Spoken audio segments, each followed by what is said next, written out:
Hello, my name's David Foxon and welcome to the process of the month from the SAM Charter. This month we're talking about the software reharvesting process.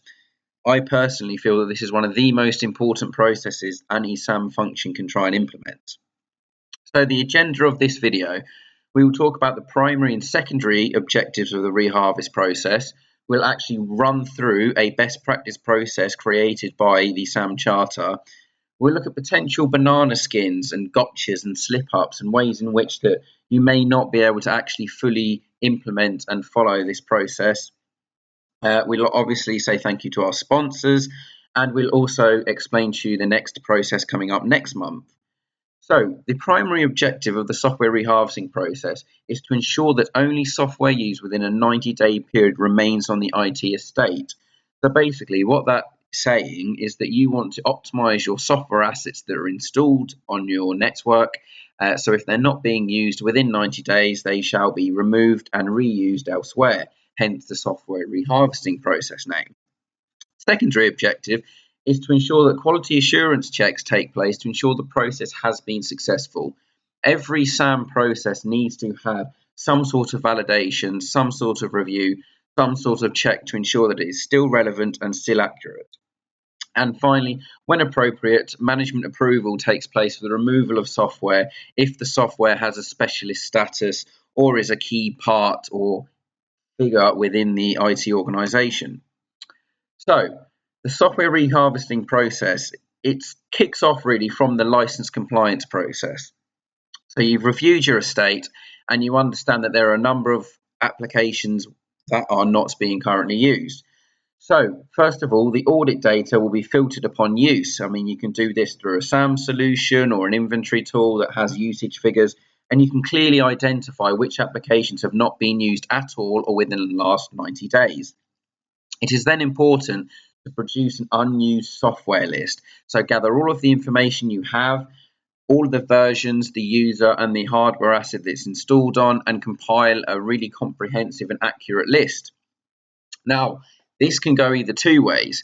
The software can either be automatically removed or scheduled to be automatically removed based on whatever kind of process the internal organization has and whatever approval they have for the number of days that a software hasn't been used. So in this case, 90 days.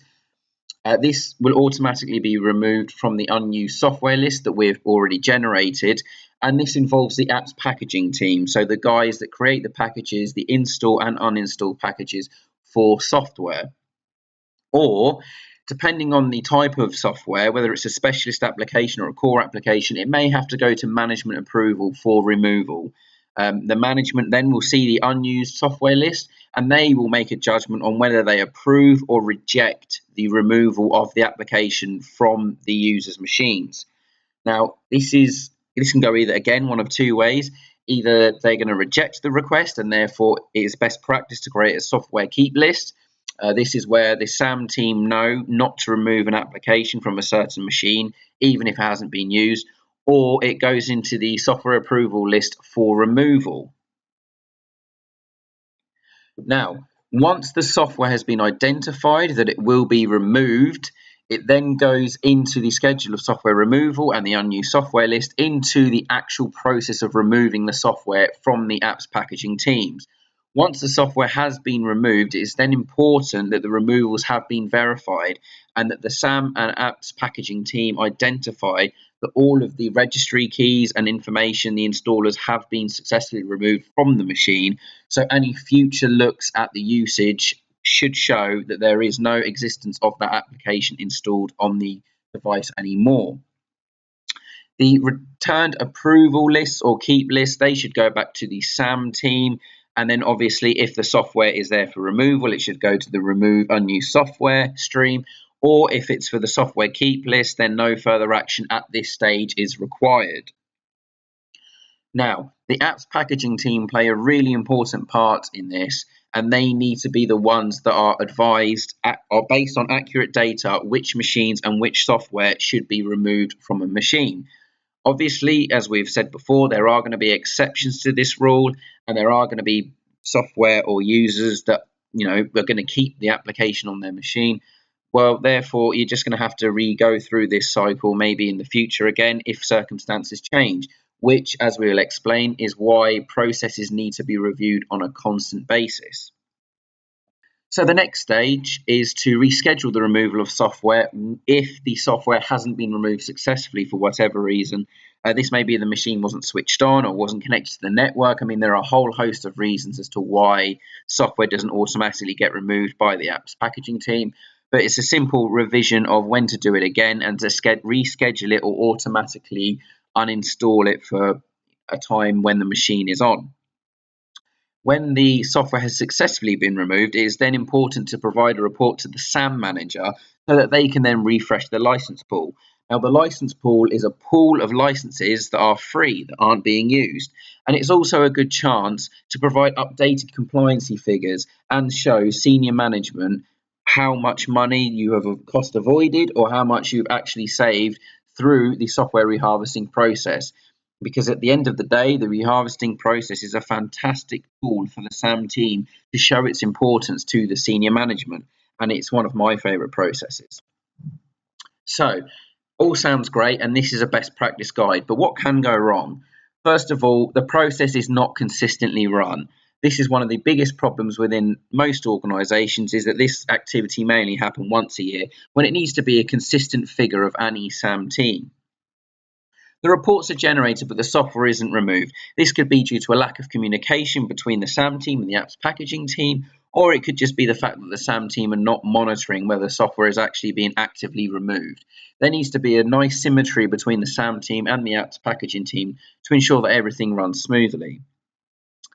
A really big banana skin that I've experienced in the past is that you are about to remove a piece of software.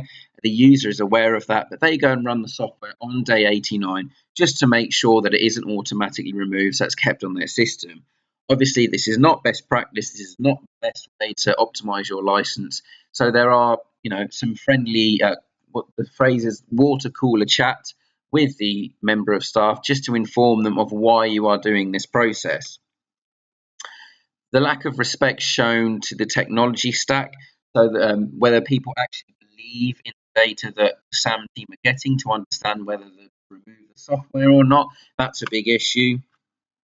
And finally, a big thank you. The SAM Charter would like to say a big thank you to all of the sponsors. As you can see, there are an awful lot of them, and we wouldn't be able to do this process without you guys, so thank you. For more information, and if you'd like to purchase the SAM Charter Process Kit version 2, which I highly recommend, there is a link on the screen now for you to go and do that.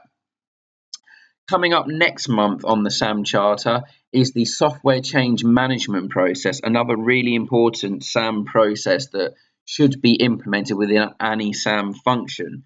If you'd like to contact Rory, who is the author of all of these processes and the owner of the SAM Charter, you can email him at rory.canavan@samcharter.com.